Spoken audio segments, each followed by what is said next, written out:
भूत प्रेत की कहानियाँ पढ़ने और सुनने में तो बहुत रोमांचक लगती है, लेकिन ज़रा सोचिए, अगर ऐसे ही कुछ वास्तव में आपके साथ घटित होने लगे तो क्या आप उसे रोमांचित कहेंगे या डर के मारे थर-थर कांपने लगेंगे? किसी परलौकिक शक्ति या प्रेत आत्मा का आसपास होने का एहसास भी शरीर में एक अजब सी सिरहन पैदा कर देता है। तो ऐसे में जाहिर सी बात है, जब आपका सामना ऐसे किसी ताकत से हो जाएगा तो आपका रोमांचक वहीं दम तोड़ देगा। वैसे तो कहने को बहुत सी ऐसी जगहें हैं जहां यह माना जाता है कि आत्माओं का वास है। कोई वीरान और अकेला घर हो या एक लंबे समय से खाली पड़ी इमारत। इसके अलावा वह स्थान जहां किसी दुर्घटना की वजह से भी किसी की जान गई हो, उसे भी हम योग्य नहीं मानते हैं कि हम वहां जाएं, क्योंकि जिन लोगों की जान दुर्घटना में जाती है उनकी आत्मा को मुक्ति नहीं मिलती और वे भटकते रहते हैं। कहने को तो बहुत सी जगहें हॉन्टेड या भूता कहा जा सकता है, जहां प्रमाणिक तौर पर कहा जा सकता है कि उस स्थान में कुछ न कुछ गड़बड़ तो ज़रूर है, और वह स्थान है राजस्थान स्थित भानगढ़ किला। यह वह स्थान है जिसे पुरातत्व वैज्ञानिकों ने सामान्य नहीं माना है।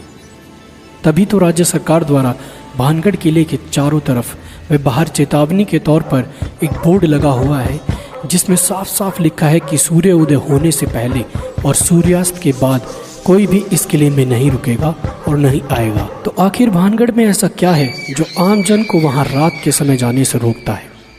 अगर कुछ है तो उसके पीछे क्या कारण है?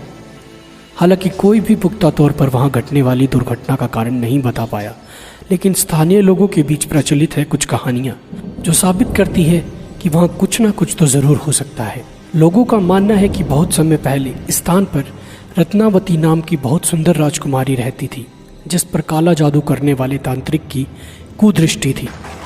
तांत्रिक ने अपने जादू से राजकुमारी को वश में करके उसका शारीरिक शोषण किया, लेकिन एक दुर्घटना के चलते उस तांत्रिक की मृत्यु हो गई और आज भी उस तांत्रिक की आत्मा वहाँ भटकती रहती है। तांत्रिक के श्राप के अनुसार वह स्थान कभी भी बच नहीं सका। वहाँ रहने वाले लोगों की मृत्यु हो जाती है, लेकिन उनकी आत्मा को मुक्ति नहीं मिलती है। प्रचलित कहानी के अनुसार सिंधु देवड़ा महल के पास स्थित पहाड़ पर तांत्रिक क्रियाएं करता था। वह रानी रत्नावती के रूप पर आसक्त था। एक दिन भानगढ़ के बाजार में उसने देखा कि रानी की एक दासी रानी के लिए केश तेल लेने आई है। सिंधु देवड़ा ने उस तेल को अभिमंत्रित कर दिया कि वह तेल जिस पर भी लगेगा उससे वह तेल उसके पास ले आएगा। कहते हैं कि रानी ने जब तेल को देखा तो वह समझ गई कि यह तेल सिंधु देवड़ा द्वारा अभिमंत्रित है। तो कहते हैं कि रानी भी बहुत सिद्ध थी, इसलिए उसने पहचान कर ली और दासी से उस तेल को तुरंत फेंक देने को कहा। दासी ने उस तेल को एक चट्टान पर गिरा दिया। कहते हैं अभिमंत्रित तेल ने चट्टान को उड़ाकर सिंधु देवड़ा की ओर रवाना कर दिया। सिंधु देवड़ा ने चट्टान देखकर अनुमान लगाया कि रानी उस पर बैठकर उसके पास आ रही है, सो उसने अभिमंत्रित तेल को रानी को सीधे अपनी छाती पर उतारने का आदेश दिया। जब चट्टान पास आई तब तांत्रिक को असलियत पता चली, तो उसने आनन फानन में चट्टान उसके ऊपर गिरने से पहले भानगढ़ नगर उजड़ने का श्राप दे दिया और खुद चट्टान के नीचे दबकर मर गया। कहते हैं सिद्ध रानी को यह सब समझते देर ना लगी और उसने तुरंत नगर खाली करने का आदेश दे दिया। इस तरह यह नगर खाली होकर उजड़ गया और रानी भी तांत्रिक के श्राप की भेंट चढ़ गई। तो कितनी सच्चाई है इस कहानी में? इस कहानी में कितनी सच्चाई है इसके बारे में इस बात से ही जाना जा सकता है कि जनश्रुतियों में भानगढ़ के लिए प्रचलित कहानी में कई लोग रत्नावती को राजकुमारी तो कई लोग रानी बताते हैं। रानी रत्नावती का जिक्र तो हर कोई करता है, पर वह किस राजा की रानी थी? उसके राजा व उसका शासनकाल कौन सा था? नगर किस काल में उजड़ा? इस प्रश्नों पर सब चुप हैं।